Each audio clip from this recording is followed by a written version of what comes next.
सत श्री अकाल दोस्तों, मैं हाँ स्वर्ण सिंह टैणा। तुसीं देख रहे हो प्राइम एशिया टीवी ते हर रोज़ की तरह ही प्रोग्राम खबर की खबर पेश करने वेला हो चलिया। पहली वड्डी खबर के वाले जाण तो पहला पंजाब के मौसम की हाल बयानी करगे। पंजाब दे विच गर्मी सिखर के उत्ते लंघे कल 32 डिग्री टैंपरेचर रहा। मौसम विभाग ने भविष्यवाणी की है कि घटण की संभावना नहीं, वाधा लगातार तापमान जाना। तो दिल्ली दे विच हरियाणे दे विच भी मौसम दिन के वेले बेहद गर्म हो जाता है, रात के वेले गर्मी घटती है, पर यह नहीं कह सकते भी हुण ठंड है, क्योंकि मच्छर की भरमार हो गई है। तो इस करके जिहड़ा मौसम है जिहड़ा वो इस रूप दे विच करवट बदल चुक्या भी रात के वेले हुण रजाइयां तो बिना सर जांदा, पर पतली जी चादर जां कंबल दे नाल गुजारा हुंदा है। पर गल ये भी है कि इन्हां दिनां दे विच मौसमी समस्यावां, मौसमी बीमारियां जिहड़ियां वो कई घेरा घतदियां। इस करके बेनती यह है कि सारे तंदुरुस्त रहो ते अपणिआं नूं तंदुरुस्त रहण दा सुनेहा दिओ। पहली वड्डी खबर है जिहड़ी वो दिल्ली पुलिस की नलायकी दे नाल जुड़ी हुई है। दिल्ली की पुलिस 26 जनवरी के कांड तो बाद हर किसी को नोटिस भेजी जाती है। पंजाब दे विच हुण तक सैकड़े किसानां नूं नोटिस आए है, पर पंजाब दे विच दिल्ली की पुलिस के वल्लों जगीर सिंह नां दे एक किसान नूं नोटिस भेजा गया। दुख की गल यह है तो हैरानी की गल यह है कि 31 दसंबर को उस किसान जगीर सिंह की मौत हो चुकी है, तो 26 तरीक के कांड के उन्होंने नोटिस भेजा जाता है। तो हुण किसान आगुआं ने गल कही है भी दिल्ली की पुलिस का इको मनोरथ है भी असीं किसानां दा मनोबल तोड़ना। इन्हां नूं ये भी नहीं पता भी कौन 26 तरीक के इस मामले में शामिल सी। इन्हां नूं कोई नहीं पता लाल किले दे वल कोई गया सी कि नहीं सी गया। इन्हां दे वल्लों सिर्फ तो सिर्फ टुल लाए जाते आ। ये मरियां नूं भी जिउंदे करी जाते आ, ते जिहड़े जिउंदे आ उन्हां नूं ये फड़ फड़ के जेलां दे विच ताड़ी जाते आ। इस करके दिल्ली की पुलिस की अज खासी निखेधी भी हो रही है। दिल्ली की पुलिस नूं तोए तोए हो रही है। उहदी इस गल दे उत्ते लोग उहदी बेहद आलोचना कर रहे हैं कि ਜਿਹੜੇ ਬੰਦੇ ਦੀ ਮੌਤ ਹੋ ਗਈ ਹੈ ਉਸ ਬੰਦੇ ਦੇ ਘਰ ਦੇ ਵਿੱਚ ਵੀ ਨੋਟਿਸ ਭੇਜਿਆ ਜਾ ਰਿਹਾ। ਤੁਹਾਨੂੰ 26 ਤਰੀਕ ਦੇ ਮੱਦੇਨਜ਼ਰ ਉਹ ਕਿੱਥੇ ਨਜ਼ਰ ਆ ਗਿਆ? 26 ਤਰੀਕ ਨੂੰ ਜਿਹੜਾ ਬੰਦਾ ਦੁਨੀਆ ਦੇ ਉੱਤੇ ਹੀ ਨਹੀਂ, ਉਹ ਤੁਹਾਨੂੰ ਲਾਲ ਕਿਲੇ ਦੇ ਉੱਤੇ ਕਿਹੜੀ ਗੱਲੋਂ ਨਜ਼ਰ ਆ ਰਿਹਾ? ਹੁਣ ਜੇਕਰ ਅਗਲੀ ਗੱਲ ਕਰਨੀ ਹੋਵੇ ਤਾਂ ਉਹ ਹੈਗੀ ਆ ਪੱਛਮੀ ਬੰਗਾਲ ਦੇ ਵਿੱਚ ਬੀਜੇਪੀ ਦੀ ਵਧੀ ਹੋਈ ਸਮੱਸਿਆ ਦੇ ਨਾਲ। ਕਿਉਂਕਿ ਪੱਛਮੀ ਬੰਗਾਲ ਦੇ ਵਿੱਚ बीजेपी ਦੇ ਵੱਲੋਂ ਬਹੁਤ ਕੋਸ਼ਿਸ਼ਾਂ ਕੀਤੀਆਂ ਜਾ ਰਹੀਆਂ ਕਿ ਮਮਤਾ ਬੈਨਰਜੀ ਦੇ ਕੋਲੋਂ ਅਸੀਂ ਸੱਤਾ ਖੋਹ ਲਈਏ, ਪਰ ਮਮਤਾ ਬੈਨਰਜੀ ਦੇ ਵੱਲੋਂ ਵੀ ਡਟ ਕੇ ਇਸ ਵਕਤ ਮੁਕਾਬਲਾ ਦਿੱਤਾ ਜਾ ਰਿਹਾ। ਪਿਛਲੇ ਦਿਨੀ ਕਿਸਾਨ ਆਗੂਆਂ ਨੇ ਇਹ ਗੱਲ ਕਹੀ ਸੀ ਕਿ ਜਿਹੜੇ ਪੰਜਾਂ ਸੂਬਿਆਂ ਦੇ ਵਿੱਚ ਇਸ ਵਕਤ ਚੋਣਾਂ ਸਿਰ ਦੇ ਉੱਤੇ ਆ, ਅਸੀਂ ਹਰ ਸੂਬੇ ਦੇ ਵਿੱਚ ਜਾ ਕੇ ਲੋਕਾਂ ਨੂੰ ਲਾਮਬੰਦ ਕਰਾਂਗੇ ਤੇ ਬੇਨਤੀ ਕਰਾਂਗੇ ਕਿ ਬੀਜੇਪੀ ਨੂੰ ਵੋਟ ਨਾ ਪਾਓ, ਹੋਰ ਜਿਹਨੂੰ ਵੀ ਜੀ ਕਰਦਾ ਤੁਹਾਡਾ ਵੋਟ ਪਾ ਦਿਓ, ਕਿਉਂਕਿ ਅਸੀਂ ਕਿਸੇ ਪਾਰਟੀ ਦੇ ਹੱਕ ਦੇ ਵਿੱਚ ਪ੍ਰਚਾਰ ਕਰਨ ਨਹੀਂ ਆਏ। ਅਸੀਂ ਇਹੀ ਬੇਨਤੀ ਕਰਨੀ ਹੈ ਕਿ ਤੁਸੀਂ ਜਿਹੜਾ ਵੀ ਬੀਜੇਪੀ ਦੇ ਉਮੀਦਵਾਰ ਨੂੰ ਹਰਾਉਣ ਦੇ ਸਮਰੱਥ ਜਾਪਦਾ ਉਹਨੂੰ ਚੁੱਪ ਕਰਕੇ ਵੋਟ ਪਾ ਦਿਓ। ਇਸੇ ਲੜੀ ਦੇ ਤਹਿਤ ਪੱਛਮੀ ਬੰਗਾਲ ਦੇ ਵਿੱਚ ਪਹਿਲਾ ਇਕੱਠ ਕਿਸਾਨਾਂ ਦਾ ਕੀਤਾ ਗਿਆ। ਰਜਿੰਦਰ ਸਿੰਘ ਦੀਪ ਸਿੰਘ ਵਾਲਾ ਉੱਥੇ ਪਹੁੰਚੇ ਆ। ਵੱਡੇ ਪੱਧਰ ਦੇ ਉੱਤੇ ਹਜ਼ਾਰਾਂ ਦੀ ਗਿਣਤੀ ਦੇ ਵਿੱਚ ਲੋਕਾਂ ਦਾ ਇਕੱਠ ਹੋਇਆ ਤੇ ਬੜੀ ਸਾਫ਼ ਤੇ ਸਪਸ਼ਟ ਗੱਲ ਹੈ, ਪੱਛਮੀ ਬੰਗਾਲ ਦੇ ਕਈ ਲੋਕਾਂ ਦੇ ਮਨ ਦੇ ਵਿੱਚ 26 ਤਰੀਕ ਦੇ ਮੱਦੇਨਜ਼ਰ ਕਈ ਤਰ੍ਹਾਂ ਦੇ ਸ਼ੱਕ ਸੀਗੇ। ਪਰ ਅੱਜ ਦੀ ਇਸ ਇਕੱਤਰਤਾ ਤੋਂ ਬਾਅਦ, ਅੱਜ ਦੇ ਇਸ ਇਕੱਠ ਤੋਂ ਬਾਅਦ ਲੋਕਾਂ ਦੇ ਮਨਾਂ ਦੇ ਵਿੱਚੋਂ ਕਈ ਤਰ੍ਹਾਂ ਦੇ ਭੁਲੇਖੇ ਨਿਕਲੇ ਆ ਵੀ ਸਰਕਾਰ ਦੇ ਵੱਲੋਂ ਕਿਵੇਂ ਛੜਯੰਤਰ ਰਚਿਆ ਗਿਆ ਸੀਗਾ। ਸੋ ਰਜਿੰਦਰ ਸਿੰਘ ਦੀਪ ਸਿੰਘ ਵਾਲਾ ਨੇ ਕਿਹਾ ਵੀ ਅਸੀਂ ਇੱਥੇ ਹੋਰ ਵੀ ਵੱਡੇ ਪੱਧਰ ਦੇ ਉੱਤੇ ਰੈਲੀਆਂ ਕਰਾਂਗੇ। 12 ਤਰੀਕ ਨੂੰ ਬਹੁਤ ਵੱਡਾ ਇਕੱਠ ਕਰਨ ਦਾ ਐਲਾਨ ਕੀਤਾ ਗਿਆ ਪੱਛਮੀ ਬੰਗਾਲ ਦੇ ਵਿੱਚ, ਕੋਲਕਾਤਾ ਦੇ ਵਿੱਚ ਕੀਤਾ ਜਾਣਾ ਕਿਸਾਨਾਂ ਵੱਲੋਂ। ਸੋ ਪੱਛਮੀ ਬੰਗਾਲ ਦੇ ਵਿੱਚ ਤੇ ਬਾਕੀ ਵੱਖ-ਵੱਖ ਥਾਵਾਂ ਦੇ ਉੱਤੇ ਕਿਸਾਨਾਂ ਦੇ ਵੱਲੋਂ ਗੜਗੱਜ ਬੁਲਾਉਣ ਦਾ ਐਲਾਨ ਕਰ ਦਿੱਤਾ ਗਿਆ। ਇਸੇ ਦਰਮਿਆਨ 8 ਤਰੀਕ ਨੂੰ ਆਪਾਂ ਜਾਣਦੇ ਹਾਂ ਔਰਤ ਦਿਵਸ ਆ, ਮਹਿਲਾ ਦਿਵਸ ਆ। ਇਸ ਵਿਮਨ ਡੇ ਦੇ ਮੌਕੇ ਦੇ ਉੱਤੇ ਦਿੱਲੀ ਦੇ ਵੱਖ-ਵੱਖ ਬਾਰਡਰਾਂ ਦੇ ਉੱਤੇ ਲੱਖਾਂ ਦੀ ਗਿਣਤੀ ਦੇ ਵਿੱਚ ਔਰਤਾਂ ਵੱਖ-ਵੱਖ ਸੂਬਿਆਂ ਦੇ ਵਿੱਚੋਂ ਪਹੁੰਚਣਗੀਆਂ ਤੇ ਔਰਤਾਂ ਦੇ ਵੱਲੋਂ ਇਸ ਦਿਨ ਦੀ ਮਹੱਤਤਾ, ਔਰਤਾਂ ਦੇ ਵੱਲੋਂ ਆਜ਼ਾਦੀ ਦੇ ਸੰਗਰਾਮ ਦੇ ਵਿੱਚ ਪਾਏ ਗਏ ਯੋਗਦਾਨ, ਇਸ ਕਿਸਾਨ ਅੰਦੋਲਨ ਦੇ ਮੱਦੇਨਜ਼ਰ ਕਈ ਤਰ੍ਹਾਂ ਦੀਆਂ ਚੁਣੌਤੀਆਂ, ਇਹਨਾਂ ਸਾਰੇ ਵਿਸ਼ਿਆਂ ਦੇ ਉੱਤੇ ਆਪਣੀ ਬਾਤ ਪਾਈ ਜਾਊਗੀ। ਸੰਯੁਕਤ ਕਿਸਾਨ ਮੋਰਚੇ ਦੇ ਵੱਲੋਂ ਪਹਿਲਾਂ ਹੀ ਐਲਾਨ ਕੀਤਾ ਗਿਆ ਸੀ ਵੀ ਅਸੀਂ ਕਿਹੜੇ-ਕਿਹੜੇ ਪ੍ਰੋਗਰਾਮ ਕਿਹੜੀ-ਕਿਹੜੀ ਤਰੀਕ ਨੂੰ ਮਿੱਥੇ ਹੋਏ ਆ। ਸੋ ਪਹਿਲਾਂ ਇਸ ਰਿਪੋਰਟ ਦਾ ਵੇਰਵਾ ਸਾਂਝਾ ਕਰਦੇ ਹਾਂ ਕਿ ਮਹਿਲਾ ਦਿਵਸ ਦੇ ਮੱਦੇਨਜ਼ਰ ਕਿਹੜੀਆਂ-ਕਿਹੜੀਆਂ ਤਿਆਰੀਆਂ ਹੋ ਗਈਆਂ, ਤੇ ਫਿਰ ਉਸ ਤੋਂ ਬਾਅਦ ਦੱਸਾਂਗੇ ਕਿ ਬੀਜੇਪੀ ਨੂੰ ਹਰਿਆਣੇ ਦੇ ਵਿੱਚ ਕਿਵੇਂ ਇਸ ਵਕਤ ਮਾਰ ਪੈ ਰਹੀ ਹੈ। ਬੀਜੇਪੀ ਦੇ ਇੱਕ ਵਿਧਾਇਕ ਨੂੰ ਇੱਕ ਪ੍ਰੋਗਰਾਮ ਦੇ ਵਿੱਚ ਸੱਦਣ ਦੀ ਗੁਸਤਾਖੀ ਕਰ ਲਈ, ਉਸ ਤੋਂ ਬਾਅਦ ਉੱਥੇ ਗੋਲੀਆਂ ਚੱਲੀਆਂ। ਪਹਿਲਾਂ ਰਿਪੋਰਟ ਦਾ ਵੇਰਵਾ ਬਾਅਦ ਵਿੱਚ ਕਰਾਂਗੇ ਟਿੱਪਣੀ। ਪੰਜਾਬ ਤੇ ਦਿੱਲੀ ਦੇ ਵਿੱਚ ਚੱਲਦੇ ਕਿਸਾਨ ਮੋਰਚਿਆਂ ਦੇ ਵਿੱਚ 8 ਮਾਰਚ ਨੂੰ ਕੌਮਾਂਤਰੀ ਔਰਤ ਦਿਵਸ ਦੇ ਮੌਕੇ ਕਿਸਾਨ ਔਰਤਾਂ ਵੱਡੀ ਗਿਣਤੀ ਵਿੱਚ ਸ਼ਮੂਲੀਅਤ ਕਰਨਗੀਆਂ। ਭਾਰਤੀ ਕਿਸਾਨ ਯੂਨੀਅਨ ਏਕਤਾ ਟਿਕਾਉਂਦਾ ਦੇ ਜਗਮੋਹਨ ਸਿੰਘ ਪਟਿਆਲਾ ਨੇ ਕਿਹਾ ਕਿ ਪਿੰਡਾਂ ਵਿੱਚ ਨੁੱਕੜ ਮੀਟਿੰਗਾਂ ਰਾਹੀਂ ਔਰਤ ਲੀਡਰਾਂ ਵੱਲੋਂ ਇਸ ਦਿਨ ਦੇ ਇਤਿਹਾਸਕ ਮਹੱਤਵ ਸੰਬੰਧੀ ਜਾਣੂ ਕਰਵਾਇਆ ਜਾ ਰਿਹਾ। ਦਿੱਲੀ ਮੋਰਚਿਆਂ ਉੱਤੇ ਤੇ ਪੰਜਾਬ ਭਰ ਦੇ ਵਿੱਚ ਤਕਰੀਬਨ 68 ਥਾਵਾਂ, ਟੋਲ ਪਲਾਜ਼ਿਆਂ, ਰਿਲਾਇੰਸ ਪੰਪਾਂ ਤੇ ਰੇਲਵੇ ਪਾਰਕਾਂ ਤੇ ਚੱਲਦੇ ਪੱਕੇ ਧਰਨਿਆਂ ਦੇ ਵਿੱਚ 8 ਮਾਰਚ ਨੂੰ ਮਨਾਇਆ ਜਾਣ ਵਾਲਾ ਕੌਮਾਂਤਰੀ ਇਸਤਰੀ ਦਿਵਸ ਮੌਕੇ ਔਰਤਾਂ ਦੀ ਗਿਣਤੀ ਇਤਿਹਾਸਕ ਹੋਵੇਗੀ, ਜਿਹਦੇ ਵਿੱਚ ਵੱਡੀ ਗਿਣਤੀ ਦੇ ਵਿੱਚ ਹਰ ਵਰਗ ਦੀਆਂ ਔਰਤਾਂ ਸ਼ਾਮਲ ਹੋਣਗੀਆਂ। ਜਗਮੋਹਨ ਸਿੰਘ ਨੇ ਕਿਹਾ ਕਿ ਕੇਂਦਰ ਸਰਕਾਰ ਨੇ ਕਿਸਾਨਾਂ ਪ੍ਰਤੀ ਬੇਰੁਖੀ ਧਾਰੀ ਹੋਈ ਹੈ। ਸਰਕਾਰ ਵੱਲੋਂ ਜਥੇਬੰਦੀਆਂ ਦੀਆਂ ਮੰਗਾਂ ਦੇ ਉੱਤੇ ਗੌਰ ਕਰਨ ਦੀ ਥਾਂ ਕਿਸਾਨਾਂ ਦਾ ਸਮਰਥਨ ਕਰਨ ਵਾਲੇ ਲੋਕਾਂ ਨੂੰ ਤੰਗ ਪਰੇਸ਼ਾਨ ਕੀਤਾ ਜਾ ਰਿਹਾ, ਪਰ ਕਿਸਾਨ ਜਥੇਬੰਦੀਆਂ ਇਹੋ ਜਿਹੀ ਗੱਲ ਬਿਲਕੁਲ ਬਰਦਾਸ਼ਤ ਨਹੀਂ ਕਰਨਗੀਆਂ। ਜਥੇਬੰਦੀਆਂ ਕਿਸਾਨਾਂ ਦੀ ਆਵਾਜ਼ ਚੁੱਕਣ ਵਾਲੇ ਲੋਕਾਂ ਦੇ ਨਾਲ ਡਟ ਕੇ ਖੜਨਗੀਆਂ ਤੇ ਜ਼ਬਰ ਦਾ ਡਟਵਾਂ ਵਿਰੋਧ ਕੀਤਾ ਜਾਵੇਗਾ। ਉਹਨਾਂ ਨੇ ਕਿਹਾ ਕਿ ਪੰਜਾਬ ਹੀ ਨਹੀਂ ਸਗੋਂ ਦੇਸ਼ ਭਰ ਦੇ ਕਿਸਾਨ ਸਮਝਦੇ ਨੇ ਕਿ 3 ਖੇਤੀ ਕਾਨੂੰਨ ਤੇ ਬਿਜਲੀ ਬਿੱਲ 2019 ਸਮੇਤ ਪਰਾਲੀ ਆਰਡੀਨੈਂਸ ਕਿਸਾਨਾਂ ਵਾਸਤੇ ਘਾਤਕ ਨੇ। ਇਹ ਕਾਨੂੰਨ ਉਹਨਾਂ ਦੀ ਜ਼ਿੰਦਗੀ ਨੂੰ ਹਨੇਰੀ ਗੁਫਾ ਵੱਲ ਧੱਕ ਸਕਦੇ ਨੇ। ਇਹ ਸੰਘਰਸ਼ ਉਹਨਾਂ ਦੇ ਬੱਚਿਆਂ ਦੇ ਭਵਿੱਖ ਦਾ ਸਵਾਲ ਬਣਿਆ ਹੋਇਆ, ਇਸ ਲਈ ਇਹਨਾਂ ਕਾਨੂੰਨਾਂ ਦਾ ਰੱਦ ਹੋਣਾ ਬੇहद ਜ਼ਰੂਰੀ ਹੈ। ਦਿੱਲੀ ਦੇ ਕਿਸਾਨ ਮੋਰਚੇ ਸਾਡੀਆਂ ਪੀੜ੍ਹੀਆਂ ਦਾ ਭਵਿੱਖ ਤੈਅ ਕਰਨਗੇ।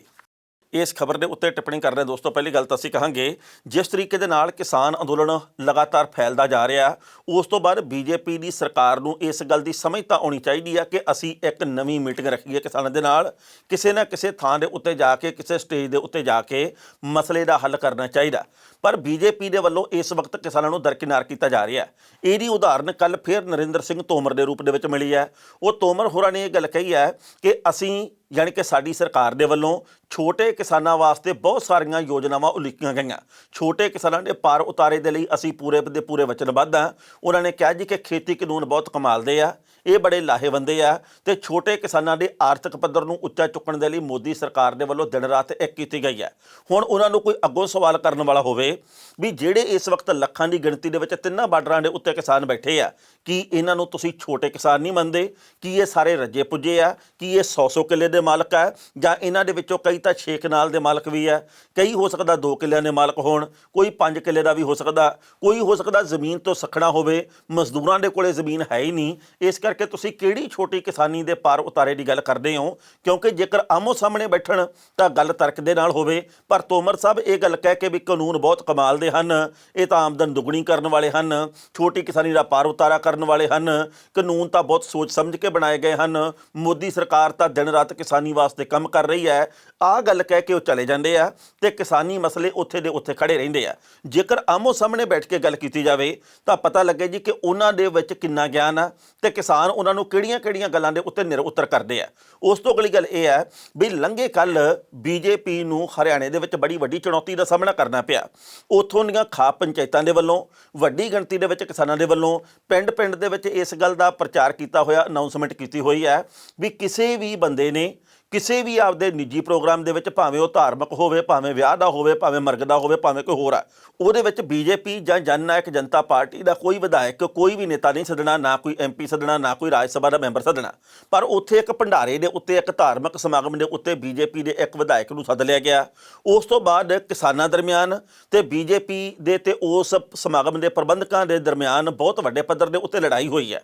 ਉੱਥੇ ਗੋਲੀਆਂ ਵੀ ਚੱਲੀਆਂ, 7-8 ਲੋਕ ਉੱਥੇ ਜ਼ਖਮੀ ਵੀ ਹੋਏ ਆ, ਉੱਥੇ ਡਾਂਗਾਂ ਵੀ ਚੱਲੀਆਂ, ਉੱਥੇ ਲਹੂ ਲੁਹਾਨ ਹੋਣ ਵਾਲੀ ਸਥਿਤੀ ਬਣ ਗਈ। ਕਹਿਣ ਦਾ ਭਾਵ ਇਹ ਹੈ ਵੀ ਹੁਣ ਤੱਕ ਖੱਟੜ ਸਾਹਿਬ ਇਹ ਗੱਲ ਕਹਿੰਦੇ ਰਹੇ ਕਿ ਪੰਜਾਬ ਦੇ ਵਿੱਚ ਕਿਸਾਨ ਇਸ ਕਰਕੇ ਵੱਧ ਅਗਰੈਸਿਵ ਹੈ ਕਿਉਂਕਿ ਇੱਥੇ ਕੈਪਟਨ ਦੀ ਸਰਕਾਰ ਹੈ, ਕਿਉਂਕਿ ਕਾਂਗਰਸ ਦੀ ਸਰਕਾਰ ਹੋਣ ਦੇ ਕਰਕੇ ਪੰਜਾਬ ਦੇ ਵਿੱਚ ਲਗਾਤਾਰ ਹੱਲਾਸ਼ੇਰੀ ਦਿੱਤੀ ਜਾ ਰਹੀ ਹੈ ਕਿਸਾਨਾਂ ਨੂੰ, ਇਹਨਾਂ ਨੂੰ ਗੁੰਮਰਾਹ ਕੀਤਾ ਜਾ ਰਿਹਾ। ਹੁਣ ਖੱਟੜ ਸਾਹਿਬ ਕੀ ਕਹਿਣਗੇ? ਹੁਣ ਤਾਂ ਆਪਣੇ ਸੂਬੇ ਦੇ ਵਿੱਚ ਹੀ ਵਿਰੋਧ ਹੋ ਰਿਹਾ, ਹੁਣ ਤਾਂ ਕਿਸੇ ਕਾਂਗਰਸ ਦੇ ਵੱਲੋਂ ਜਾ ਕੇ ਵਿਰੋਧ ਨਹੀਂ ਕੀਤਾ ਗਿਆ। ਖੱਟੜ ਸਾਹਿਬ ਹੁਣ ਇਸ ਮਾਮਲੇ ਦੇ ਉੱਤੇ ਬੋਲਦੇ ਨਹੀਂ। ਪਿਛਲੇ ਦਿਨੀ ਜਦੋਂ ਯੂਪੀ ਦੇ ਵਿੱਚ ਜਾ ਕੇ ਕੈਬਨਿਟ ਮੰਤਰੀ ਬਾਲੀਆ ਨੇ ਸੰਬੋਧਨ ਕਰਨਾ ਸੀਗਾ, ਉਹਨਾਂ ਨੇ ਉੱਥੇ ਜਾਟਾਂ ਨੂੰ ਸੰਬੋਧਨ ਕਰਨਾ ਸੀ, ਜਾਟਾਂ ਨੂੰ ਭਰੋਸੇ ਦੇ ਵਿੱਚ ਲੈਣਾ ਸੀ, ਉੱਥੇ ਵੀ ਬੜੇ ਵੱਡੇ ਪੱਧਰ ਦੇ ਉੱਤੇ ਵਿਰੋਧਤਾ ਹੋਈ, ਉੱਥੇ ਵੀ ਲਗਾਤਾਰ ਡਾਂਗਾਂ ਚੱਲੀਆਂ, ਉੱਥੇ ਵੀ ਗੁੱਥਮ ਗੁੱਥਾ ਹੋਣ ਵਾਲੀ ਸਥਿਤੀ ਬਣ ਗਈ। ਤੇ ਬਾਅਦ ਦੇ ਵਿੱਚ ਯੂਪੀ ਦੀ ਸਰਕਾਰ ਨੇ ਗੱਲ ਕਹੀ ਸੀ ਕਿ ਇੱਥੇ ਤਾਂ ਅਸਲ ਦੇ ਵਿੱਚ ਸਮਾਜਵਾਦੀ ਪਾਰਟੀ ਦੇ ਗੁੰਡਿਆਂ ਦੇ ਵੱਲੋਂ ਇਹ ਸਾਰਾ ਕੁਝ ਕੀਤਾ ਗਿਆ। ਹੁਣ ਹਰਿਆਣੇ ਦੇ ਵਿੱਚ ਜੋ ਕੁਝ ਹੋਇਆ, ਹੁਣ ਵੀ ਕਿਸੇ ਹੋਰ ਪਾਰਟੀ ਦੇ ਉੱਤੇ ਇਲਜ਼ਾਮ ਮੜਿਆ ਜਾਊਗਾ, ਪਰ ਸਮਝਣਾ ਚਾਹੀਦਾ ਵੀ ਸਥਿਤੀ ਕੀ ਬਣੀ ਹੋਈ ਹੈ, ਸਮਝਣਾ ਚਾਹੀਦਾ ਵੀ ਲੋਕ ਇਸ ਵਕਤ ਕੀ ਮੰਗ ਕਰ ਰਹੇ ਆ।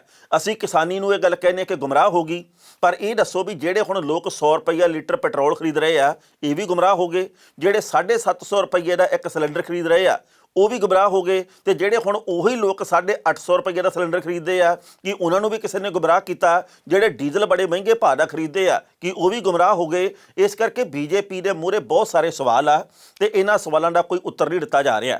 ਹੁਣ ਇਸ ਵਕਤ ਦਿੱਲੀ ਦੀ ਪੁਲਿਸ ਆਮ ਕਿਸਾਨਾਂ ਨੂੰ ਤੰਗ ਪਰੇਸ਼ਾਨ ਕਰਨ ਤੇ ਆ। ਲਗਾਤਾਰ ਇਸ ਵਕਤ ਕਿਸਾਨ ਅੰਦੋਲਨ ਦੇ ਵਿੱਚ ਲੋਕਾਂ ਦਾ ਹੌਸਲਾ ਬਣ ਰਿਹਾ, ਪਸਤ ਨਹੀਂ ਹੋ ਰਿਹਾ। ਇੱਕ ਗੱਲ ਹੋਰ ਦੱਸਦੇ ਹਾਂ ਕਿ ਕੱਲ ਰਾਕੇਸ਼ ਟਕੈਤ ਹੋਰਾਂ ਦੇ ਵੱਲੋਂ ਇੱਕ ਐਲਾਨ ਕੀਤਾ ਗਿਆ। ਉਹਨਾਂ ਨੇ ਕਿਹਾ ਜੀ ਕਿ ਪੱਖੇ ਕੂਲਰਾਂ ਦਾ ਪ੍ਰਬੰਧ ਅਸੀਂ ਕਰ ਲਿਆ, ਅਸੀਂ ਇੱਥੇ ਗਰਮੀ ਦੇ ਨਿਵਾਰਨ ਦੀ ਹਰ ਸਹੂਲਤ ਪੈਦਾ ਕਰ ਰਹੇ ਹਾਂ। ਉਹਨਾਂ ਨੇ ਕਿਹਾ ਜੀ ਕਿ ਸਾਨੂੰ ਇਸ ਗੱਲ ਦਾ ਪਤਾ ਕਿ ਇਹ ਅੰਦੋਲਨ ਕਾਫੀ ਲੰਮਾ ਚੱਲੂਗਾ। ਕੇਂਦਰ ਦੀ ਸਰਕਾਰ ਛੇਤੀ ਕਿਤੇ ਪੋਲੇ ਪੈਰੀ ਮੰਨਣ ਵਾਲੀ ਨਹੀਂ। ਇਸ ਕਰਕੇ ਹੁਣ ਜਦੋਂ ਮੰਡੀਆਂ ਦੇ ਉੱਤੇ ਤਾਂ ਡਾਕਾ ਕੇਂਦਰ ਦੀ ਸਰਕਾਰ ਮਾਰਨੀ ਲੱਗੀ ਹੈ ਤੇ ਆਪਾਂ ਸਾਰੇ ਜਾਣਦੇ ਕਿ ਪਾਰਲੀਮੈਂਟ ਤਾਂ ਮੰਡੀ ਵਰਗੀ ਬਣੀ ਪਈ ਹੈ। ਇਸ ਕਰਕੇ ਅਸੀਂ ਆਪਣੀਆਂ ਫਸਲਾਂ ਪਾਰਲੀਮੈਂਟ ਦੇ ਵਿੱਚ ਵੇਚਿਆ ਕਰਾਂਗੇ। ਜਦੋਂ ਹੁਣ ਉੱਥੇ ਮੱਛੀ ਮੰਡੀ ਬਣੀ ਪਈ ਹੈ, ਮੱਛੀ ਮਾਰਕੀਟ ਬਣੀ ਪਈ ਹੈ, ਜਾਂ ਕਹਿ ਦਈਏ ਉੱਥੇ ਸਬਜ਼ੀ ਮੰਡੀ ਵਾਲਾ ਹਾਲ ਹੈ, ਉੱਥੇ ਕਾਂਵਾਂ ਰੌਲੀ ਪੈਂਦੀ ਹੈ, ਕੰਮ ਦੀ ਗੱਲ ਤਾਂ ਹੁੰਦੀ ਕੋਈ ਨਹੀਂ। ਇਸ ਕਰਕੇ ਉਹਨਾਂ ਨੇ ਗੱਲ ਕਹੀ ਹੈ ਕਿ ਅਸੀਂ ਪਾਰਲੀਮੈਂਟ ਦੇ ਵਿੱਚ ਜਾ ਕੇ ਆਪਣੀ ਸਬਜ਼ੀ, ਆਪਣੀਆਂ ਫਸਲਾਂ ਵੇਚਿਆ ਕਰਾਂਗੇ। ਸੋ ਕਹਿਣ ਦਾ ਭਾਵ ਇਹ ਹੈ ਕਿ ਕਿਸਾਨਾਂ ਦੇ ਹੌਸਲੇ ਬੁਲੰਦ ਹੈ। ਬਹੁਤ ਸਾਰੇ ਲੋਕਾਂ ਦੇ ਮਨ ਵਿੱਚ ਤੌਖਲੇ ਆ ਕਿ ਪਤਾ ਨਹੀਂ ਕੀ ਬਣੂਗਾ ਇਸ ਅੰਦੋਲਨ ਦਾ। ਇਹ ਤਾਂ ਨਹੀਂ ਪਤਾ ਵੀ ਆਉਂਦੇ ਸਮੇਂ 'ਚ ਕੀ ਬਣੂਗਾ, ਪਰ ਵਰਤਮਾਨ ਸਮੇਂ ਦੇ ਵਿੱਚ ਲੋਕ ਬਹੁਤ ਵੱਡੀ ਗਿਣਤੀ ਦੇ ਵਿੱਚ ਹੈ। ਲੋਕ ਵੱਡੀ ਗਿਣਤੀ ਦੇ ਵਿੱਚ ਜਾ ਰਹੇ ਆ, ਲੋਕ ਉੱਥੋਂ ਆ ਵੀ ਰਹੇ ਆ, ਕੰਮਕਾਜ ਕਰਕੇ ਫੇਰ ਜਾ ਰਹੇ ਆ ਤੇ ਗਰਮੀ ਦੇ ਮੱਦੇਨਜ਼ਰ ਉੱਥੇ ਨਵੀਆਂ ਸਹੂਲਤਾਂ ਵੀ ਪੈਦਾ ਕੀਤੀਆਂ ਜਾ ਰਹੀਆਂ। ਕੇਰਲ ਦੇ ਵਿੱਚ ਬੀਜੇਪੀ ਨੂੰ ਮੁੱਖ ਮੰਤਰੀ ਦਾ ਉਮੀਦਵਾਰ ਮਿਲ ਗਿਆ, ਯਾਨੀ ਕਿ ਮੁੱਖ ਮੰਤਰੀ ਦਾ ਚਿਹਰਾ ਮਿਲ ਗਿਆ। ਆਪਾਂ ਜਾਣਦੇ ਕਿ ਮੈਟਰੋ ਮੈਨ ਦੇ ਨਾਂ ਦੇ ਉੱਤੇ ਈ ਸ਼੍ਰੀਧਰਨ ਨੂੰ ਜਾਣਿਆ ਜਾਂਦਾ। ਉਹ ਈ ਸ਼੍ਰੀਧਰਨ ਜਿਨ੍ਹਾਂ ਨੇ ਮੈਟਰੋ ਦਾ ਪ੍ਰੋਜੈਕਟ ਵੇਲੇ ਤੋਂ ਪਹਿਲਾਂ ਹੀ ਚਾਲੂ ਕਰਤਾ, ਜਿਹਦੇ ਕਰਕੇ ਭਾਰਤ ਦੀ ਸਰਕਾਰ ਦੇ ਵੱਲੋਂ ਬੇਹੱਦ ਸਿਫਤਾਂ ਕੀਤੀਆਂ ਗਈਆਂ ਸੀ ਉਹਨਾਂ ਦੀਆਂ। 2014 ਦਾ ਵੇਲਾ ਚੇਤੇ ਕਰੋ, ਜਦੋਂ ਈ ਸ਼੍ਰੀਧਰਨ ਨੇ ਇਹ ਗੱਲ ਕਹੀ ਸੀ ਕਿ ਮੋਦੀ ਦੀ ਅਗਵਾਈ ਦੇ ਵਿੱਚ ਦੇਸ਼ ਦਾ ਪਾਰ ਉਤਾਰਾ ਹੋ ਜਾਣਾ। ਜਦੋਂ ਉਹਨਾਂ ਨੇ ਇਹ ਗੱਲ ਕਹੀ ਸੀ ਕਿ ਮੋਦੀ ਹੈ ਤਾਂ ਮੁਮਕਿਨ ਹੈ, ਮੋਦੀ ਤੋਂ ਬਹੁਤ ਸਾਰੀਆਂ ਆਸਾਂ ਦੇਸ਼ ਦਾ ਪਾਰ ਉਤਾਰਾ ਕਰਨਗੀਆਂ। ਪਾਰ ਉਤਾਰਾ ਕਿਵੇਂ ਹੋਇਆ ਇਹਦੇ ਬਾਬਤ ਸਭ ਨੂੰ ਹੀ ਪਤਾ, ਪਰ ਈ ਸ਼੍ਰੀਧਰਨ ਜਿਹੜੇ ਉਹ ਬੀਜੇਪੀ ਦੇ ਵਿੱਚ ਕੁਝ ਕੁ ਦਿਨ ਪਹਿਲਾਂ ਹੀ ਸ਼ਾਮਲ ਹੋਏ ਆ। ਉਹ ਕੁਝ ਦਿਨ ਪਹਿਲਾਂ ਸ਼ਾਮਲ ਹੋਏ ਤੇ ਹੁਣ ਮੁੱਖ ਮੰਤਰੀ ਦਾ ਚਿਹਰਾ ਬਣਾ ਦਿੱਤੇ ਗਏ ਆ। ਉਹਨਾਂ ਦੇ ਮੁੱਖ ਮੰਤਰੀ ਚਿਹਰਾ ਬਣਨ ਦੇ ਨਾਲ ਕੇਰਲ ਦੇ ਵਿੱਚ ਕਿੰਨੀ ਕੁ ਸਿਆਸੀ ਸਮੀਕਰਨ ਦੇ ਵਿੱਚ ਤਬਦੀਲੀ ਆਊਗੀ ਇਹ ਤਾਂ ਵਕਤ ਬਿਆਨ ਕਰੂਗਾ। ਪਰ ਇਸ ਵਕਤ ਬਹੁਤ ਤਰ੍ਹਾਂ ਦੀਆਂ ਖਬਰਾਂ, ਕਿਉਂਕਿ ਆਪਾਂ ਜਾਣਦੇ ਹਾਂ ਕਿ ਈ ਸ਼੍ਰੀਧਰਨ ਜਿਹੜੇ ਪਦਮ ਸ਼੍ਰੀ ਵੀ ਮਿਲਿਆ, ਉਹਨਾਂ ਨੂੰ ਪਦਮ ਵਿਭੂਸ਼ਣ ਵੀ ਮਿਲਿਆ, ਬਹੁਤ ਸਾਰੇ ਹੋਰ ਪੁਰਸਕਾਰ ਵੀ ਮਿਲੇ ਆ। ਪਰ ਕੀ ਉਹ ਗਵਰਨੈਂਸ ਦੇ ਵਿੱਚ ਕੋਈ ਯੋਗ ਸਾਬਤ ਹੋਣਗੇ? ਕੀ ਉਹ ਜਿਵੇਂ ਨੌਕਰਸ਼ਾਹ ਦੇ ਤੌਰ ਦੇ ਉੱਤੇ ਕਾਮਯਾਬ ਸਾਬਤ ਹੋਏ ਆ? ਕੀ ਰਾਜਨੀਤੀ ਦੇ ਵਿੱਚ ਉਹਨਾਂ ਦੇ ਪੈਰ ਪੱਕੇ ਹੋਣਗੇ ਜਾਂ ਕੀ ਰਾਜਨੀਤੀ ਦੀ ਉਹਨਾਂ ਨੂੰ ਸਮਝ ਲੱਗ ਸਕੂਗੀ? ਉਹਨਾਂ ਨੇ ਇਹ ਗੱਲ ਕਹੀ ਆ ਕਿ ਜੇਕਰ ਬੀਜੇਪੀ ਕੇਰਲ ਦੇ ਵਿੱਚ ਜਿੱਤਦੀ ਹੈ ਤੇ ਜੇਕਰ ਮੈਨੂੰ ਮੁੱਖ ਮੰਤਰੀ ਬਣਨ ਦਾ ਮਾਣ ਮਿਲਦਾ ਤਾਂ ਮੈਂ ਇਲਾਕੇ ਦਾ, ਪੂਰੇ ਸੂਬੇ ਦਾ ਐਸਾ ਵਿਕਾਸ ਕਰੂੰਗਾ ਜਿਹੜਾ ਕਦੇ ਹੋਇਆ ਨਹੀਂ। ਕੀ ਉਹ ਸੱਚੀ ਮੁੱਚੀ ਮੈਟਰੋ ਵਾਂਗੂ ਵਿਕਾਸ ਦੀ ਗੱਡੀ ਦੌੜਾ ਸਕਦੇ ਆ? ਕੀ ਉਹ ਸੱਚੀ ਮੁੱਚੀ ਇਸ ਰਾਜਨੀਤਿਕ ਢਾਂਚੇ ਦੇ ਵਿੱਚ ਢਲ ਸਕਦੇ ਆ? ਜੋ ਕੁਝ ਇਸ ਵਕਤ ਭਾਰਤ ਦੀ ਰਾਜਨੀਤੀ ਦੇ ਵਿੱਚ ਚੱਲਦਾ, ਕੀ ਉਹ ਇਹਨੂੰ ਸਹਿਣ ਵਾਸਤੇ ਤੇ ਇਹੋ ਜਿਹਾ ਕੁਝ ਮੋੜਵੇਂ ਰੂਪ 'ਚ ਕਹਿਣ ਦੇ ਵਾਸਤੇ ਤਿਆਰ ਹੈ? ਇਹ ਆਉਂਦੇ ਕੁਝ ਦਿਨਾਂ ਦੇ ਵਿੱਚ ਸਾਰਾ ਕੁਝ ਰੂਪਮਾਨ ਹੋ ਜਾਣਾ। ਪਹਿਲਾਂ ਇਸ ਰਿਪੋਰਟ ਦਾ ਵੇਰਵਾ ਤੇ ਬਾਅਦ ਵਿੱਚ ਕਰਾਂਗੇ ਟਿੱਪਣੀ। ਮੈਟਰੋ ਮੈਨ ਦੇ ਨਾਂ ਦੇ ਨਾਲ ਮਸ਼ਹੂਰ ਈ ਸ਼੍ਰੀਧਰਨ ਨੂੰ ਭਾਜਪਾ ਨੇ ਕੇਰਲ ਦੇ ਵਿੱਚ ਮੁੱਖ ਮੰਤਰੀ ਅਹੁਦੇ ਦਾ ਉਮੀਦਵਾਰ ਐਲਾਨ ਦਿੱਤਾ ਹੈ। ਕੇਰਲ ਭਾਜਪਾ ਦੇ ਪ੍ਰਧਾਨ ਸੁਰੇਂਦਰਨ ਨੇ ਵੀਰਵਾਰ ਨੂੰ ਇਹ ਜਾਣਕਾਰੀ ਦਿੱਤੀ ਹੈ। 88 ਸਾਲ ਦੇ ਸ਼੍ਰੀਧਰਨ 6 ਦਿਨ ਪਹਿਲਾਂ ਹੀ 26 ਫਰਵਰੀ ਨੂੰ ਕੇਂਦਰੀ ਮੰਤਰੀ ਆਰ.ਕੇ. ਸਿੰਘ ਦੀ ਮੌਜੂਦਗੀ ਦੇ ਵਿੱਚ ਬੀਜੇਪੀ ਦੇ ਵਿੱਚ ਸ਼ਾਮਲ ਹੋਏ ਸਨ। ਉਸੇ ਦਿਨ ਤੋਂ ਇਸ ਗੱਲ ਦੀ ਆਸ ਸੀ ਕਿ ਉਹ ਮੁੱਖ ਮੰਤਰੀ ਦਾ ਚਿਹਰਾ ਹੋਣਗੇ। ਸ਼੍ਰੀਧਰਨ ਨੇ ਆਪਣੇ ਗ੍ਰਹਿ ਜ਼ਿਲ੍ਹੇ ਦੇ ਵਿੱਚੋਂ ਹੀ ਚੋਣ ਲੜਨ ਦੀ ਇੱਛਾ ਪ੍ਰਗਟਾਈ ਹੈ। 140 ਵਿਧਾਨ ਸਭਾ ਦੇ ਮੈਂਬਰਾਂ ਵਾਲੀ ਕੇਰਲ ਵਿਧਾਨ ਸਭਾ ਦੇ ਲਈ 6 ਅਪ੍ਰੈਲ ਨੂੰ ਵੋਟਾਂ ਪੈਣੀਆਂ। ਚੋਣ ਨਤੀਜੇ 2 ਮਈ ਨੂੰ ਆਉਣਗੇ। ਸ਼੍ਰੀਧਰਨ ਬੁੱਧਵਾਰ ਨੂੰ ਪਲਾਰੀ ਵੱਟਮ ਦੇ ਵਿੱਚ ਬਣ ਰਹੇ ਫਲਾਈਓਵਰ ਦਾ ਜਾਇਜ਼ਾ ਲੈਣ ਪਹੁੰਚੇ ਸਨ। ਇਸ ਦੌਰਾਨ ਉਹਨਾਂ ਨੇ ਕਿਹਾ ਕਿ ਕੇਰਲ ਦੀ ਜਨਤਾ ਇਸ ਵਾਰ ਭਾਜਪਾ ਦੀ ਸਰਕਾਰ ਬਣਾਵੇਗੀ। ਭਾਜਪਾ ਦੀ ਵੱਡੀ ਜਿੱਤ ਦੀ ਉਮੀਦ ਹੈ ਕਿਉਂਕਿ ਲੋਕ ਚੰਗੀ ਤਰ੍ਹਾਂ ਜਾਣਦੇ ਨੇ ਕਿ ਉਹਨਾਂ ਨੇ ਕਿਸ ਤਰੀਕੇ ਦਾ ਕੰਮ ਹੁਣ ਤੱਕ ਦੇਖਿਆ ਤੇ ਕਿਹੋ ਜਿਹਾ ਕੰਮ ਉਹ ਚਾਹੁੰਦੇ ਨੇ। ਮੈਂ ਭਾਜਪਾ ਤੋਂ ਸਿਰਫ ਇੱਕ ਹੀ ਮੰਗ ਕੀਤੀ ਹੈ ਕਿ ਮੈਨੂੰ ਮੇਰੇ ਇਲਾਕੇ ਦੇ ਵਿੱਚੋਂ ਚੋਣ ਲੜਨ ਦੀ ਆਗਿਆ ਦਿੱਤੀ ਜਾਵੇ ਜਿੱਥੇ ਕਿ ਮੈਂ ਹੁਣ ਰਹਿ ਰਿਹਾ। ਉਮਰ ਨੂੰ ਲੈ ਕੇ ਉੱਠ ਰਹੇ ਸਵਾਲਾਂ ਦੇ ਉੱਤੇ ਸ਼੍ਰੀਧਰਨ ਨੇ ਕਿਹਾ, ਸਰੀਰਕ ਉਮਰ ਦੀ ਥਾਂ ਦੇ ਉੱਤੇ ਮਾਨਸਿਕ ਉਮਰ ਇਹ ਤੈਅ ਕਰਦੀ ਹੈ ਕਿ ਕਿਸੇ ਨੇ ਕਿੰਨੀਆਂ ਕੁ ਜ਼ਿੰਮੇਵਾਰੀਆਂ ਚੁੱਕਣੀਆਂ ਨੇ। ਮਨ ਦੀ ਉਮਰ ਹੀ ਮਾਇਨੇ ਰੱਖਦੀ ਹੈ, ਨਾ ਕਿ ਸਰੀਰ ਦੀ ਉਮਰ। ਮਾਨਸਿਕ ਰੂਪ ਦੇ ਵਿੱਚ ਮੈਂ ਬਹੁਤ ਅਲਰਟ ਹਾਂ ਤੇ ਯੰਗ ਹਾਂ। ਹੁਣ ਤੱਕ ਮੇਰੇ ਨਾਲ ਸਿਹਤ ਦੇ ਨਾਲ ਜੁੜੀ ਹੋਈ ਕੋਈ ਸਮੱਸਿਆ ਨਹੀਂ ਹੈ। ਮੈਨੂੰ ਨਹੀਂ ਲੱਗਦਾ ਕਿ ਸਿਹਤ ਦਾ ਬਹੁਤ ਵੱਡਾ ਮੁੱਦਾ ਹੋਵੇਗਾ। ਸ਼੍ਰੀਧਰਨ 1995 ਤੋਂ ਲੈ ਕੇ 2012 ਤੱਕ ਦਿੱਲੀ ਮੈਟਰੋ ਦੇ ਨਿਰਦੇਸ਼ਕ ਰਹੇ ਨੇ। ਭਾਰਤ ਸਰਕਾਰ ਨੇ ਉਹਨਾਂ ਨੂੰ 2001 ਦੇ ਵਿੱਚ ਪਦਮ ਸ਼੍ਰੀ ਤੇ 2008 ਦੇ ਵਿੱਚ ਪਦਮ ਵਿਭੂਸ਼ਣ ਨਾਲ ਸਨਮਾਨਿਤ ਕੀਤਾ। ਉਹਨਾਂ ਨੂੰ ਦੇਸ਼ ਦੇ ਵਿੱਚ ਪਬਲਿਕ ਟਰਾਂਸਪੋਰਟ ਦੀ ਸੂਰਤ ਬਦਲਣ ਵਾਸਤੇ ਜਾਣਿਆ ਜਾਂਦਾ ਹੈ। ਇਮਾਨਦਾਰ ਅਕਸ ਦੇ ਮਾਲਕ ਹੋਣ ਦੇ ਕਰਕੇ ਸ਼੍ਰੀਧਰਨ ਕਾਫੀ ਮਕਬੂਲ ਨੇ ਤੇ 2014 ਦੇ ਵਿੱਚ ਲੋਕ ਸਭਾ ਚੋਣਾਂ ਤੋਂ ਪਹਿਲਾਂ 2 ਵਾਰ ਉਹਨਾਂ ਨੇ ਨਰਿੰਦਰ ਮੋਦੀ ਨੂੰ ਚੰਗਾ ਨੇਤਾ ਕਿਹਾ ਸੀ ਤੇ ਹੁਣ ਉਹਨਾਂ ਨੂੰ ਇਹਦਾ ਫਲ ਮਿਲ ਰਿਹਾ। ਇਸ ਖਬਰ ਦੇ ਉੱਤੇ ਟਿੱਪਣੀ ਕਰਦਾ ਦੋਸਤੋ, ਪਹਿਲੀ ਗੱਲ ਤਾਂ ਅਸੀਂ ਕਹਾਂਗੇ ਕਿਰਨ ਬੇਦੀ ਰਾਜਨੀਤੀ ਦੇ ਵਿੱਚ ਕਾਮਯਾਬ ਨਹੀਂ ਹੋ ਸਕੀ, ਆਪਾਂ ਜਾਣਦੇ ਹਾਂ, ਪਰ ਉਹਦੇ ਵੱਲੋਂ ਆਪਣੇ ਪ੍ਰਸ਼ਾਸਨਿਕ ਢਾਂਚੇ ਨੂੰ ਦਰੁਸਤ ਕਰਨ ਦੇ ਵਿੱਚ ਬਹੁਤ ਵੱਡਾ ਯੋਗਦਾਨ ਪਾਇਆ ਗਿਆ। ਦਿੱਲੀ ਦੇ ਵਿੱਚ ਚੋਣ ਲੜੀ ਪਰ ਹਾਰ ਗਏ। ਉਸ ਤੋਂ ਬਾਅਦ ਪੁਡੂਚੇਰੀ ਦੇ ਵਿੱਚ ਉਪ ਰਾਜਪਾਲ ਨਿਯੁਕਤ ਕੀਤਾ ਗਿਆ, ਜਿਨ੍ਹਾਂ ਨੂੰ ਪਿਛਲੇ ਦਿਨੀਂ ਹਟਾ ਦਿੱਤਾ ਗਿਆ। ਇਸ ਤਰੀਕੇ ਦੀਆਂ ਕਈ ਉਦਾਹਰਨਾਂ ਦੇਖਣ ਨੂੰ ਮਿਲੀਆਂ। ਹੁਣ ਇਸੇ ਤਰਜ਼ ਦੇ ਉੱਤੇ ਅੱਗੇ ਵਧਣਗੇ ਜਾਂ ਇਸ ਤਰਜ਼ ਨੂੰ ਪਿੱਛੇ ਛੱਡ ਕੇ ਤੇ ਇੱਕ ਨਵੀਂ ਤਰਜ਼ ਛੇੜਨਗੇ, ਈ ਸ਼੍ਰੀਧਰਨ ਇਹ ਆਉਣ ਵਾਲਾ ਵਕਤ ਬਿਆਨ ਕਰੂਗਾ। ਇਹ ਗੱਲ ਬੜੀ ਸਾਫ਼ ਤੇ ਸਪਸ਼ਟ ਹੈ ਕਿ ਰਾਜਨੀਤੀ ਦੇ ਵਿੱਚ ਤੇ ਨੌਕਰੀ ਦੇ ਵਿੱਚ ਜ਼ਮੀਨ ਅਸਮਾਨ ਦਾ ਅੰਤਰ ਹੈ। ਨੌਕਰੀ ਕਰਨ ਦੇ ਵਿੱਚ ਚੰਗੀ ਮੁਹਾਰਤ ਹੋਣਾ, ਨੌਕਰੀ ਕਰਦਿਆਂ ਇਮਾਨਦਾਰੀ ਨੂੰ ਵਰਤਣਾ, ਨੌਕਰੀ ਕਰਦਿਆਂ ਤਨਦੇਹੀ ਦੀ ਵਰਤੋਂ ਕਰਨੀ, ਇਹ ਇੱਕ ਬਹੁਤ ਚੰਗੀ ਗੱਲ ਹੈ। ਇਹ ਸਭ ਨੂੰ ਕਰਨਾ ਚਾਹੀਦਾ। ਨੌਕਰੀ ਕਰਦਿਆਂ ਤੁਸੀਂ ਕਿਸੇ ਅਧਿਕਾਰੀ, ਕਿਸੇ ਅਫਸਰ ਦੇ ਨਾਲ ਕੋਈ ਰਿਸ਼ਵਤ ਦੀ ਗੱਲਬਾਤ ਨਾ ਕਰਨਾ ਬੜੀ ਚੰਗੀ ਗੱਲ ਹੈ। ਪਰ ਰਾਜਨੀਤੀ ਬੜੀ ਟੇਢੀ ਖੀਰ ਹੈ, ਜਿਹਦੇ ਵਿੱਚ ਫਿੱਟ ਹੋਣ ਦੇ ਲਈ ਬੰਦੇ ਦੇ ਵਿੱਚ ਪਤਾ ਨਹੀਂ ਉਹ ਗੱਲਾਂ ਵੀ ਹੋਣੀਆਂ ਚਾਹੀਦੀਆਂ ਜਿਹੜੀਆਂ ਗੱਲਾਂ ਦਾ ਜ਼ਿਕਰ ਅਸੀਂ ਇੱਥੇ ਨਹੀਂ ਕਰਨਾ ਚਾਹੁੰਦੇ। ਉਸ ਤੋਂ ਅਗਲੀ ਗੱਲ ਇਹ ਹੈ ਵੀ ਇਸ ਵਕਤ 88 ਸਾਲ ਦੀ ਉਮਰ ਦੇ ਹੈਗੇ ਈ ਸ਼੍ਰੀਧਰਨ। ਬਹੁਤ ਚੰਗੀ ਗੱਲ ਹੈ। ਇਸ ਉਮਰ ਦੇ ਵਿੱਚ ਵੀ ਮਾਨਸਿਕ ਤੌਰ ਦੇ ਉੱਤੇ ਤੰਦਰੁਸਤ ਹੈ। ਉਹਨਾਂ ਦੀ ਪਛਾਣ ਇੱਕ ਚੰਗੇ ਵਿਅਕਤੀ ਦੇ ਤੌਰ ਦੇ ਉੱਤੇ ਹੈ। ਪਰ ਇਹਦਾ ਮਤਲਬ ਇਹ ਜ਼ਰੂਰ ਹੋਇਆ ਵੀ ਭਾਰਤ ਦਾ ਆਪਾਂ ਜਾਣਦੇ ਵੀ ਕੇਰਲ ਜਿਹੜਾ ਸੂਬਾ ਇਹ ਸਭ ਤੋਂ ਵੱਧ ਸਾਖਰਤਾ ਵਾਲੇ ਸੂਬਿਆਂ ਦੇ ਵਿੱਚੋਂ ਪਹਿਲੇ ਨੰਬਰ ਦੇ ਉੱਤੇ ਹੈ। ਪਰ ਜੇਕਰ ਅਸੀਂ ਕੇਰਲ ਦੀ ਅਗਵਾਈ ਵੀ ਹੈ ਜਿਹੜੀ ਉਹ ਨੌਜਵਾਨ ਤਬਕੇ ਦੇ ਹੱਥ ਦੇ ਵਿੱਚ ਦੇਣ ਦੀ ਥਾਂ ਦੇ ਉੱਤੇ ਬਜ਼ੁਰਗਾਂ ਦੇ ਉੱਤੇ ਹੀ ਅਸੀਂ ਫਿਰ ਵੀ ਨਿਰਭਰ ਹਾਂ, ਤਾਂ ਇਹਦਾ ਮਤਲਬ ਇਹ ਹੈ ਕਿ ਭਾਰਤ ਦੇ ਵਿੱਚ ਯੰਗ ਜਨਰੇਸ਼ਨ ਨੂੰ ਅੱਗੇ ਆਉਣ ਦਾ ਸ਼ਾਇਦ ਛੇਤੀ ਕਿਤੇ ਮੌਕਾ ਨਹੀਂ ਮਿਲੂਗਾ। ਸਾਨੂੰ ਇਸ ਗੱਲ ਦੇ ਉੱਤੇ ਇਤਰਾਜ਼ ਨਹੀਂ ਹੈ ਵੀ ਈ ਸ਼੍ਰੀਧਰਨ ਨੂੰ 88 ਸਾਲ ਦੀ ਉਮਰ ਦੇ ਵਿੱਚ ਵੀ ਮੁੱਖ ਮੰਤਰੀ ਦਾ ਚਿਹਰਾ ਕਿਹੜੀ ਗੱਲੋਂ ਬਣਾਇਆ ਗਿਆ। ਉਮਰ ਦੇ ਉੱਤੇ ਸਵਾਲ ਜ਼ਰੂਰ ਉੱਠਦਾ ਹੈ, ਕਿਉਂਕਿ ਜੇਕਰ 58 ਸਾਲ ਦੀ ਉਮਰ ਦੇ ਵਿੱਚ ਇੱਕ ਮੁਲਾਜ਼ਮ ਨੌਕਰੀ ਤੋਂ ਬਾਅਦ ਸੇਵਾ ਮੁਕਤ ਹੋ ਜਾਂਦਾ ਹੈ ਤਾਂ ਸਾਡੇ ਰਾਜਨੀਤਿਕ ਲੋਕਾਂ ਦਾ ਰਾਜਨੀਤਿਕ ਪੜਾਅ ਜਿਹੜਾ ਉਹ 88 ਸਾਲ ਦੀ ਉਮਰ ਤੋਂ ਸ਼ੁਰੂ ਹੁੰਦਾ। ਸਵਾਲ ਇਸ ਗੱਲ ਦੇ ਉੱਤੇ ਉੱਠਣ ਵਾਲੇ ਆ। ਸੋ ਆਉਂਦੇ ਸਮੇਂ ਦੇ ਵਿੱਚ ਕੇਰਲ ਦੇ ਵਿੱਚ ਕਿਹੋ ਜਿਹਾ ਚਮਤਕਾਰ ਹੋਊਗਾ ਇਹ ਵਕਤ ਬਿਆਨ ਕਰੂਗਾ। ਪਰ ਬੀਜੇਪੀ ਦੀ ਪੂਰੀ ਕੋਸ਼ਿਸ਼ ਹੈ ਕਿ ਈ ਸ਼੍ਰੀਧਰਨ ਦੇ ਨਾਂ ਨੂੰ ਵਰਤ ਕੇ, ਉਹਨਾਂ ਦੇ ਵੱਲੋਂ ਅਤੀਤ ਦੇ ਵਿੱਚ ਕੀਤੀਆਂ ਹੋਈਆਂ ਕਾਮਯਾਬੀਆਂ ਨੂੰ ਵਰਤ ਕੇ, ਉਹਨਾਂ ਦੇ ਵੱਲੋਂ ਪਾਏ ਗਏ ਨਵੇਂ ਪੂਰਨਿਆਂ ਨੂੰ ਵਰਤ ਕੇ ਅਸੀਂ ਇੱਥੇ ਸਰਕਾਰ ਬਣਾਉਣ ਦੇ ਵਿੱਚ ਕਾਮਯਾਬੀ ਹਾਸਲ ਕਰ ਲਈਏ। ਵਿਧਾਨ ਸਭਾ ਦਾ ਸੈਸ਼ਨ ਇਸ ਵਕਤ ਪੰਜਾਬ ਦੇ ਵਿੱਚ ਚੱਲ ਰਿਹਾ ਤੇ ਹਰ ਰੋਜ਼ ਉਹ ਕੁਝ ਹੋ ਰਿਹਾ ਜਿਹਦੇ ਉੱਤੇ ਹਾਸਾ ਵੀ ਆਉਂਦਾ, ਜਿਹਦੇ ਉੱਤੇ ਦੁੱਖ ਵੀ ਹੁੰਦਾ। ਹਾਸਾ ਇਸ ਕਰਕੇ ਆਉਂਦਾ ਕਿ ਰਾਜਨੀਤਿਕ ਲੋਕ ਆ ਜਿਹੜੇ ਸਾਡੇ ਪੰਜਾਬ ਦੇ, ਉਹ ਕਿਹੋ ਜਿਹੀਆਂ ਗੱਲਾਂ ਕਰਦੇ ਆ। ਕੋਈ ਇੱਥੇ ਬਾਹਰ ਆ ਕੇ ਬਹਿ ਜਾਂਦਾ, ਕੋਈ ਅੰਦਰ ਰੌਲਾ ਪਾਉਂਦਾ। ਹਾਲਾਂਕਿ ਇਹ ਗੱਲ ਸੱਚੀ ਹੈ ਕਿ ਸੂਬੇ ਦੀ ਸਰਕਾਰ ਨੇ ਕੋਈ ਤਲੀ ਦੇ ਉੱਤੇ ਸਰੋਂ ਨਹੀਂ ਜਮਾ ਕੇ ਦਿਖਾਈ 4 ਵਰ੍ਹਿਆਂ ਦੇ ਵਿੱਚ। ਪਰ ਕੱਲੇ ਪਿੰਡ ਦੇ ਵਿੱਚ ਕਿੰਨੇ ਵੱਡੇ ਮਸਲੇ ਆ। ਪੰਜਾਬ ਦੇ 117 ਹਲਕਿਆਂ ਦੇ 117 ਵਿਧਾਇਕ ਭਾਵੇਂ ਉਹ ਕਿਸੇ ਵੀ ਪਾਰਟੀ ਦੇ ਕਿਉਂ ਨਾ ਹੋਣ, ਉਹ ਜਾ ਕੇ ਵਿਧਾਨ ਸਭਾ ਦੇ ਵਿੱਚ ਆਪਣੇ ਹਲਕੇ ਦੇ ਮੁੱਦੇ ਕਿੰਨੇ ਕੁ ਚੁੱਕਦੇ ਆ। ਕਦੇ ਇਹਦੇ ਬਾਬਤ ਖਿਆਲ ਕਰਕੇ ਦੇਖੋ ਤੁਸੀਂ। ਪਿਛਲੇ 5 ਸਾਲਾਂ ਦੇ ਵਿੱਚ, ਪਿਛਲੇ 10 ਸਾਲਾਂ ਦੇ ਵਿੱਚ, ਪਿਛਲੇ 15 ਸਾਲਾਂ ਦੇ ਵਿੱਚ ਵਿਧਾਨ ਸਭਾ ਦੇ ਵਿੱਚ ਆਪਣੇ ਹਲਕੇ ਦੇ ਵਿਧਾਇਕ ਨੂੰ ਬੋਲਦੇ ਹੋਏ ਕਿੰਨਾ ਕੁ ਸੁਣਿਆ, ਜਾਂ ਤੁਹਾਡੇ ਕੋਲੇ ਕਿੰਨੀ ਕੁ ਰਿਪੋਰਟ ਆਈ ਹੈ ਕਿ ਉਹਨੇ ਆਪਣੇ ਹਲਕੇ ਦਾ ਆਹ ਮੁੱਦਾ ਚੁੱਕਿਆ। ਇਹਦੀ ਵੀਡੀਓ ਸਾਡੇ ਸਾਹਮਣੇ ਆਈ ਹੈ। ਸੋ ਦੁੱਖ ਹੁੰਦਾ ਇਸ ਗੱਲ ਦੇ ਉੱਤੇ ਕਿ ਅਗਲੀ ਚੋਣ ਦੇ ਲਈ ਤਾਂ ਤਿਆਰੀਆਂ ਕੀਤੀਆਂ ਜਾਂਦੀਆਂ ਵਿਧਾਨ ਸਭਾ ਦੇ ਵਿੱਚ ਵੀ, ਪਰ ਇਹ ਨਹੀਂ ਸੋਚਿਆ ਜਾਂਦਾ ਕਿ ਅਸੀਂ ਜਿਹੜੇ ਹਲਕੇ ਦੇ ਵਿੱਚੋਂ ਜਿੱਤੇ ਹਾਂ ਉਹਦੇ ਬਾਬਤ ਵੀ ਕੁਝ ਨਾ ਕੁਝ ਗੱਲ ਕਰਕੇ ਜਾਈਏ। ਮੁੱਦੇ ਪੰਜਾਬ ਦੇ ਬਹੁਤ ਵੱਡੇ ਆ, ਪਰ ਉਹਨਾਂ ਮੁੱਦਿਆਂ ਦੇ ਉੱਤੇ ਕਿੰਨਾ ਕੁ ਸਿਰ ਜੋੜ ਕੇ ਵਿਚਾਰਾਂ ਹੁੰਦੀਆਂ ਇਹਦੇ ਬਾਬਤ ਕਿਸੇ ਨੂੰ ਕੋਈ ਅਣਜਾਣਤਾ ਮੇਰੇ ਖਿਆਲ ਨਹੀਂ ਹੈ। ਲੰਘੇ ਕੱਲ ਵੀ ਆਮ ਆਦਮੀ ਪਾਰਟੀ ਦੇ ਵੱਲੋਂ ਵਿਰੋਧ ਕੀਤਾ ਗਿਆ ਤੇ ਅਕਾਲੀ ਦਲ ਦੇ ਜਿਹੜੇ ਵਿਧਾਇਕ ਨੇ ਉਹ ਗੱਡਿਆਂ ਦੇ ਉੱਤੇ ਆਏ ਆ। ਗੱਡਿਆਂ ਦੇ ਉੱਤੇ ਇਸ ਕਰਕੇ ਆਏ ਆ ਕਿਉਂਕਿ ਤੇਲ ਦੀਆਂ ਕੀਮਤਾਂ ਦੇ ਵਿੱਚ ਚੋਖਾ ਵਾਧਾ ਹੋ ਚੁੱਕਿਆ।